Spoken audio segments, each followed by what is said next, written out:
El proyecto se llama Misión Anglicana de Ushuaia, Tuxcapalán, que es la bahía de los patos y las algas, y es aquí en la bahía encerrada de Ushuaia. Estamos enfrente de la ciudad de Ushuaia y se trata de el primer asentamiento europeo y de contacto con las poblaciones originarias de los canales fueguinos. Esta es nuestra tercera campaña de excavaciones arqueológicas. Hasta ahora hemos desarrollado prospección, es decir, una exploración areal. Son 12 manzanas que tiene este predio, que es lugar histórico nacional. Vimos que había zonas de mayor potencial europeo, digamos, de asentamiento de materiales europeos, y zonas de mayor potencial, digamos, yagán, ¿no? Entonces nos dividimos en el trabajo con el grupo del CADIC de arqueólogos, y bueno, teniendo la colaboración permanente siempre de la Armada Argentina y del Museo del Fin del Mundo, del Museo de Yamana, decidimos hacer una excavación en área abierta acá. El proyecto tiene como objetivo reconocer el patrimonio cultural de Ushuaia, de los inicios del asentamiento moderno, digamos globalizado de Ushuaia, en el sentido de sus comunicaciones, de sus relaciones con Europa, con el Pacífico también.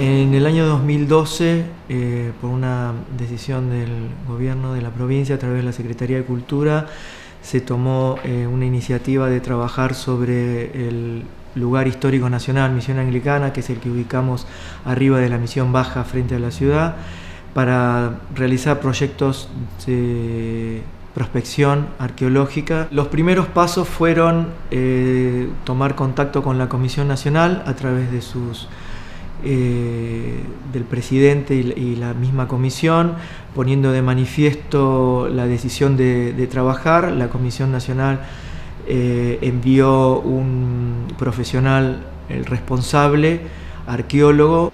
A partir del año 2013, luego del informe elaborado, el gobierno decidió contratar y tomó la decisión de comenzar con los trabajos de excavación sobre todo el solar, y a raíz de eso se tomaron espacios, áreas de trabajo en colaboración de algunas instituciones que trabajan sobre el patrimonio histórico, siempre dentro del marco y la normativa de la Ley Provincial 370. El proyecto original de evangelización de los Yamana es llevado adelante por Allen Gardiner, o es concebido por Allen Gardiner, quien llega en un segundo viaje en 1850. Bueno, ese viaje termina trágicamente con su muerte y la de los 6 acompañantes en lo que conocemos como Bahía Aguirre. De esa experiencia queda en su diario personal con las instrucciones que van a ser seguidas por George Despard, que era el secretario de la misión. A partir de 1855 comienzan a ser llevados aborígenes a la isla Keppel, a los que se les enseña inglés, se les enseña horticultura y la Biblia, ¿no? La Biblia anglicana, que es la religión de los misioneros. Y finalmente Stirling, luego de instalar a varios de estos yámanas que habían sido civilizados, entre comillas, él se instala en 1869, bueno, vive unos meses con los nativos que le son fieles, y a partir de ahí, bueno, él solicita una casa mucho mejor que la que tenía, se encarga a Inglaterra, una casa de hierro, con base de hierro, que después se va a denominar Casa Stirling. A pesar de que es él el que le encarga, no va a vivir ahí porque a fines de 1869 es designado obispo. Por lo tanto, en 1870 comienza a transportarse esa casa y a instalarla, y va a ser Thomas Bridges el que finalmente se instale. Es un sitio donde nos daba la presencia como una demolición y a su vez de pavimentos. Entonces ya teníamos unos rasgos físicos que a través de las fotografías podíamos ver que había una serie de casas, también de los relatos históricos, pero no teníamos los datos en el terreno. Entonces la necesidad era buscar puntos de referencia en el terreno a partir de los cuales poder reconstruir el espacio de la misión. Una de las casas de la familia Lawrence, que vendrá recién hacia 1884 y se asienta también en la misión, esa está bien clarita, pero las otras, las que estaban desde 1871 en este sitio, no sabíamos bien. Las perspectivas de las fotos no nos ayudan a ubicarlas bien. Entonces, con la excavación esta que hicimos en área abierta grande, empezamos a ubicar tanto pavimento como también estructuras de acequias o lo que serían zanjas para desagües que también servían tanto para la huerta como también para las necesidades sanitarias de las casas, las primeras casas de Ushuaia. Con los nativos que van llegando a esa misión, Bridges va elaborando un diccionario y realmente cuando comienzan los nativos a ver que los blancos les hablan en su idioma, hay un cambio de actitud hacia ellos bastante importante. Él se establece en 1871 con la mujer y en ese momento una hija, y a partir de ahí la misión, digamos, va a ir incorporando otras familias, la familia Lawrence, que se dedica mucho a la enseñanza, ellos trabajan mucho en la enseñanza. El gobierno argentino instala la subprefectura de Ushuaia y comienza a existir una autoridad argentina. Bridges entiende que un poco su papel en Ushuaia quedaba un poco recortado, así que solicita tierras y se instala en Harberton, ¿no? La misión va a continuar con Lawrence es el que la continúa. Y en 1906, debido a la escasa cantidad de yámanas que ya había en este lugar, la mayoría de los que todavía sobrevivían estaban o iban a Harberton o iban a Remolino, donde se instaló Lawrence después también. Encontramos muchos materiales que se corresponden a la época de la misión, como lápices, tablillas para escribir, que tienen un formato de renglones para hacer la caligrafía, digamos, ¿no? Por otro lado también hay arpones, hay mucha cultura material que se corresponde con el asentamiento de miles de años de los yaganes en este sitio. Entonces tenemos esa unión, por un lado, de la cultura yagán y la cultura europea que se asienta en este lugar, y después tenemos un estrato muy muy grande que es de la época de la construcción del aeropuerto, en el año 47. Entonces ahí tenemos muchos materiales que vienen arrastrados, hay herramientas, hay partes de demolición de edificios, pero que juntos se mezclan y podemos entonces separar lo que son los ladrillos antiguos de la época de la misión y de los famosos 10.000 ladrillos que manda a comprar Bridges desde Inglaterra, como los ladrillos que vienen de otra parte. Y finalmente se cierra la misión acá. La casa Stirling va a tener un periplo porque va a ir a la isla Hoste, luego va a ir a la isla Navarino, al río Douglas, y finalmente por una investigación en la década del 90 del siglo XX se da de vuelta con la casa, un investigador chileno, y finalmente creo que en el 2004 más o menos es trasladada a Puerto Williams, que es donde ahora existe, ¿no? La posición geográfica de la casa en realidad creo que tiene que ver con el control que ejerce sobre el canal Beagle y la bahía de Ushuaia, y también porque es un lugar que le da todo el tiempo el sol, contrariamente a lo que después fue la subprefectura y a partir de ahí el desarrollo de la aldea y después ciudad de Ushuaia. A medida que se fue talando el bosque para viviendas, para construir cercos, etc., bueno, quedó un llano interesante para huertas, cosa que en esta zona era como más pendiente, digamos, el desarrollo de la ganadería acá iba a ser bastante más complicado y ahí era como una planicie interesante para también el desarrollo ganadero, que es una de las actividades que ellos después empezaron a realizar.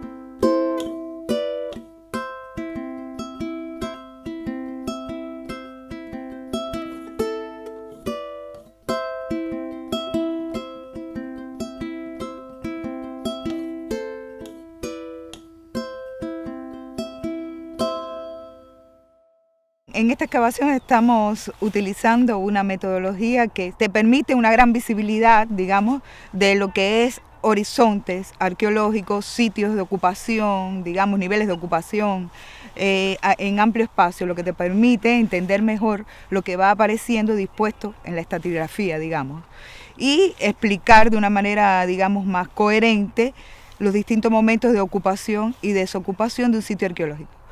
En las campañas anteriores, Marcelo y los demás chicos abrieron, digamos, calas, orificios de 50 por 50 o 1 metro por 1 metro, donde se pudieron determinar, digamos, puntos de mayor potencial arqueológico. Ya una vez establecido eso, el ángulo de inclinación de que pueden haber estado las primeras casas, se estableció un área, y a eso en arqueología se le llama área abierta. Están apareciendo, digamos, niveles que se corresponden por estratigrafía arqueológica, o sea, siguiendo las líneas que nos da el mismo terreno. O sea, abrimos y vemos, bueno, aquí hay una tierra negra, la seguimos hasta donde desaparezca, aquí cortaron. Es un método de lectura donde el arqueólogo no impone una metodología que ya está prefijada, sino que sigue lo que se hizo. Y entonces eso te da, digamos, una mayor correspondencia quizás con el hecho histórico que ocurrió en el lugar. Y nos da en las primeras capas un momento de, digamos, de demolición, en que se removió mucho material que había en el sitio, por tanto están mezclados objetos prehistóricos con objetos de finales del siglo XIX, muy de finales, pero a la vez mezclados con objetos del siglo XX, digamos, los primeros 50 años del siglo XX. O sea, eso te da la idea de que se removió todo. Y al final están apareciendo, digamos, momentos de ocupación del área, que todavía están por determinar en los estudios de gabinete si son relacionados con espacio doméstico o también con áreas productivas, porque aparecen muchos elementos, canaletas de hierro, rejas, clavos, chapas, maderas, que están más vinculados con espacios quizás dedicados a la producción que se llevaba a cabo acá en la huerta. Hemos encontrado mucha piedra tallada unido con todo eso, detalle que es muy interesante porque está, digamos, en todos los sondeos y en el área abierta, en todo lo que hemos excavado, lo cual da la idea de que el momento de contacto fue mantenido en el tiempo durante largos años y que hay una gran cantidad de esos utensilios en esta zona, lo cual aumenta el potencial arqueológico que tiene el sitio. No, me preocupa que se pierdan algunas piezas al intentar levantar esta capa. Sí, no, me parece que no sé. De hecho, acá se perdió, fíjate que acá está perdida. Ya lo levanté, yo no, porque primero apareció esto, después apareció lo otro. Entonces nos limitamos a buscar los bordes. Sí, los bordes. La periferia. Podría ser un cajón, podría ser una puerta, como vos dijiste. Puede ser un pedazo de tranquera. Ahora no, está muy... Y después ver si se levanta. ¿Vos decís que cuando se seque por ahí lo podemos levantar? Yo creo que mecánicamente se puede levantar.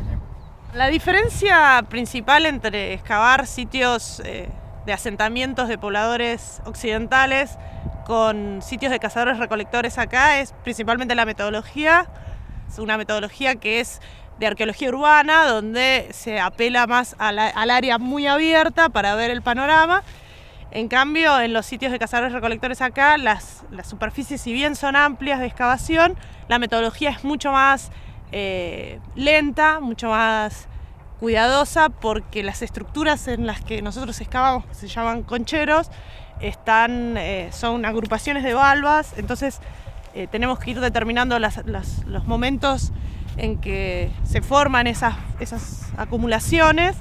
Los materiales que aparecen acá ya indican la ocupación de las poblaciones occidentales, son mucho metal, que en los cazadores-recolectores no aparece, muchos artefactos industriales, ollas, platos de loza, que tienen que ver con la vida diaria de esas poblaciones, y también se ve cómo las nuevas poblaciones aprovechaban esos materiales nuevos que aparecían para hacer tanto sus artefactos propios, o sea, nuevas materias primas, como empezar a emplear nuevos tipos de utensilios, artefactos que acá no se producían, que no se hacían.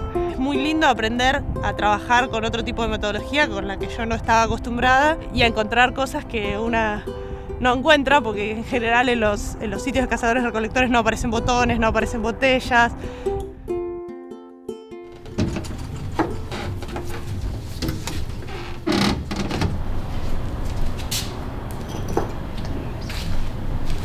En el sitio comienza la conservación preventiva a partir de cómo se envuelven, cómo se guardan, si vienen con material de suelo o no, en cuanto necesitemos mantener su estabilidad. Y una vez que ingresan al museo, pasan por diferentes procesos de limpieza y estabilización, que es lo que nos encargamos ahora. En arqueología, al estar en contacto con el suelo, hay unos procesos corrosivos que sean bastante particulares. Entonces necesitamos estabilizarlas primero y después realizar una limpieza. También tenemos mucho material de vidrio, se encontró diferentes tipos y calidades de vidrio de diferentes épocas. Hay que hacerla muy delicada porque son herramientas que se utilizaron, o sea que pueden tener rastros de uso. En arqueología funcional es importante no borrar los rastros para saber qué cortó esa pieza o qué tocó esa pieza. Así que se hacen limpiezas que llevan mucho tiempo, muy despacio.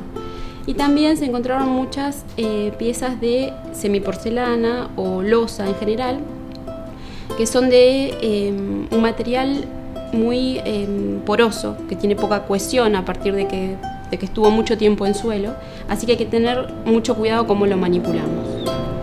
Si bien el suelo tuvo un movimiento donde se mezclaron los estratos históricos, también salieron algunas piezas que son modernas, que no son susceptibles, no son objetos museables. Estas piezas en particular, al estar en contacto con el suelo y sufrir transformaciones tafonómicas, necesitamos nosotros hacer estudios previos al tratamiento, es decir, saber sus calidades físicas y químicas, hacer por ejemplo pruebas de pH para poder mantener o elegir soluciones de limpieza que no lo modifiquen. Por lo que tratamos de hacer es no generar fluctuaciones bruscas a su estabilidad química. Es importante que se haga esta etapa posterior a la excavación de acondicionamiento de las piezas, ya que al tener una historia química que sucede en el suelo y cambiar de ambiente, es necesario ir acomodando estas piezas a un nuevo ambiente. Si no se haría, se generarían fracturas o pérdidas de esmalte en las losas, o perderíamos información en la estructura química del vidrio al dilatarse y contraerse en estos cambios bruscos. Así que es muy importante seguir este proceso posterior a la excavación. La importancia para Ushuaia es que acá tiene una reserva tanto natural como cultural. Se tiene un espacio de recreación, pero también para recrearse culturalmente y conocer. Así que este es un desafío, creo que organizar un plan de manejo para este lugar histórico nacional en conjunción entre las necesidades de la ciudad, de la Armada y de la infraestructura cultural para pensar hacia adelante, ¿no? Como proyecto.